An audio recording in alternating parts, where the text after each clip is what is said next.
All right, guys, this is going to be a quick recap video of the scores from this past weekend in the XFL.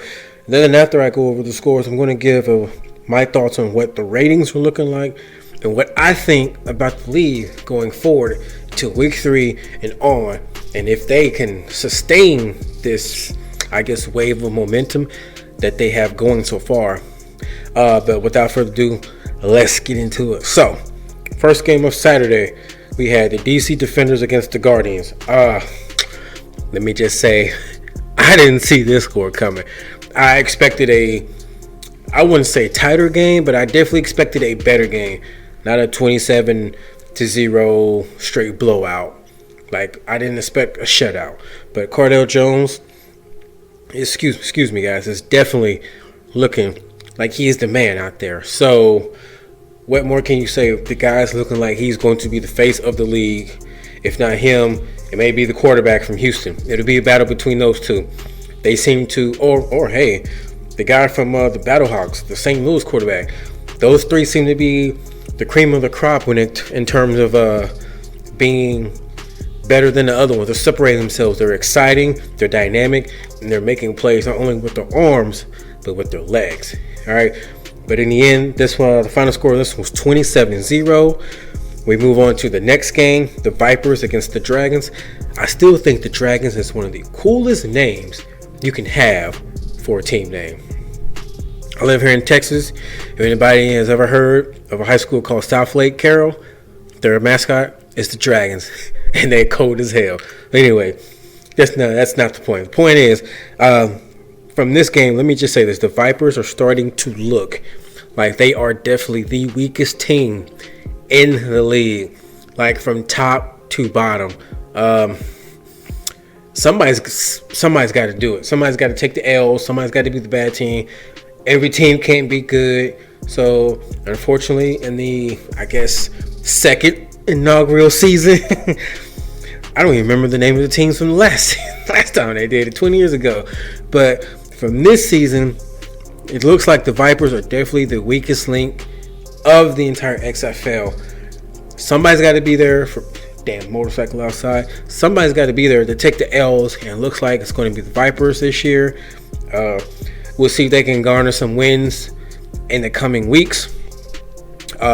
Next week they play the Roughnecks, so I definitely do not see a win there. So best of luck to Vipers, but they lose 17-19 to the Dragons.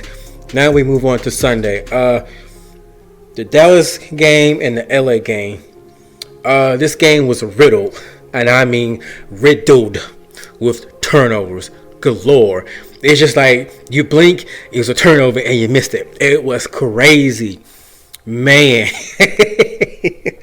But a game like this just shows how inconsistent that the XFL is at the quarterback play. Not even just quarterback, just so far in teams in general. I mean, a lot of these guys, they haven't been playing together that long. I mean, they was having camp in December, and it's only February, so they're still working out the kinks. So not everybody can be like Cardale Jones. I mean, Cardale Jones was coming off a national title win at Ohio State.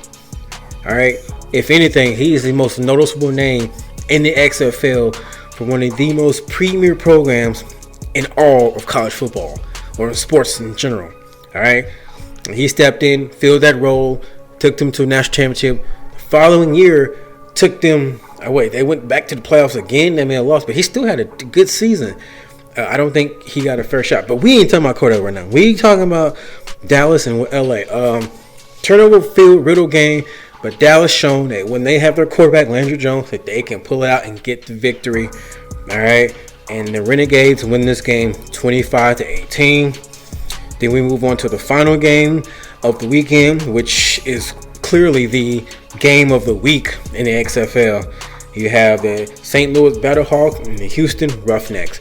Man, quarterback for the Roughnecks. This dude is a beast. He's only like 5'11". He looks like he's a little bit slimmer than Russell Wilson, but he makes a Russell Wilson-esque plays. I think he's a bit of like a miniature Lamar Jackson. I mean, the way he moves, but he's not looking to always just run. He looks to extend the play. Now, I don't know if that's due to the fact of the inefficient talent, but nonetheless, the guy is a baller. The same with the Battlehawks quarterback. Dude is a baller. This was easily the best game of the weekend. It was exciting. It was plays left and right. The final score, Roughnecks win 28-24. Again, by far, easiest game to pick. If you wanted to show someone an XFL game, you want to show them this one. This was as close as to NFL excitement that we probably have gotten so far up to this point. What I take from this weekend, DC and Houston are clearly the cream of the crop. Now, I don't know how the playoff system or the championship tournament things going to turn out, but right now, from just 2 weeks of action, I want to see DC and Houston in the championship game. Cardale Jones versus the Houston. I can't get his name right now.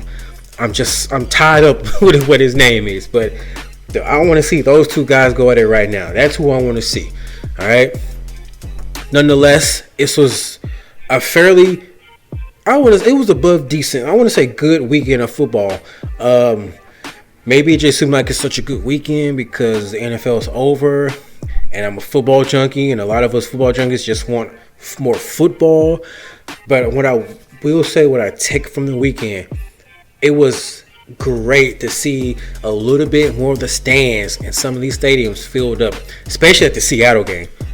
They had at least the whole bottom section filled up with a little bit on the top. So some of these cities like New York and Seattle and LA, and especially DC, they are getting a fan base behind them, and that is amazing to see. But another thing we can take from this weekend is that the quarterback play is very subpar.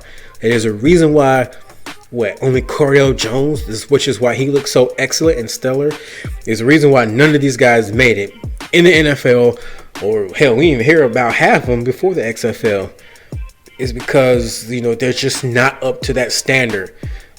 I mean, the NFL, even though there's not 32 good quarterbacks in the NFL, there's still at least 14 or 15 good quarterbacks. And of course, there's 10 great quarterbacks. And then there's a small handful of just straight franchise legendary quarterbacks. The NFL has enough quarterbacks to sustain excitement throughout the season.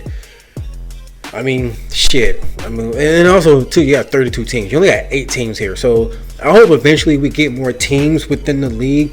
But I think going forward, the league, if it just continues what it's doing with the immersion into the game and all this, and how they're just trying to do these stuff to innovate and bring in more casual viewers, and with the rule changes too, I think the XFL is starting on the right path. They are doing the right thing. Just keep doing what you're doing.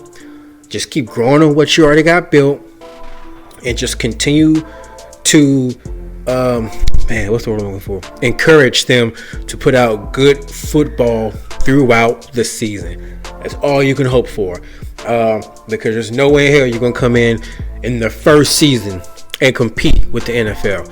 It's just not gonna happen. But for what it is so far, the games are great. Or not great. They're not great. They're good. But when I watch them, I still get a very good sense of excitement, and it is very rejoicing to see. So with that being said, guys, that is week 2 recap. Let me just say this, guys. If you are new to the channel, please subscribe to the channel. Like the video. Check out my last video. I did a recap, or not even a recap. I did a special video about what to expect in this upcoming free agency. All right, guys. But nonetheless, thank you guys for watching so much. I really appreciate it. Thank you for the support. I know it ain't that many of y'all right now, but I'm going to keep grinding. Not going to stop. All right. # Mamba mentality. All right. So you guys, leave me your comments down in the comment section. What you thought about week 2? Who do you want to see in the championship game? Do you believe the quarterback play is very subpar going on right now? Let's just talk and discuss. All right, guys. Thank you guys for watching. Y'all take care. Enjoy the rest of your day. All right, let's get it. Apollo. Oh!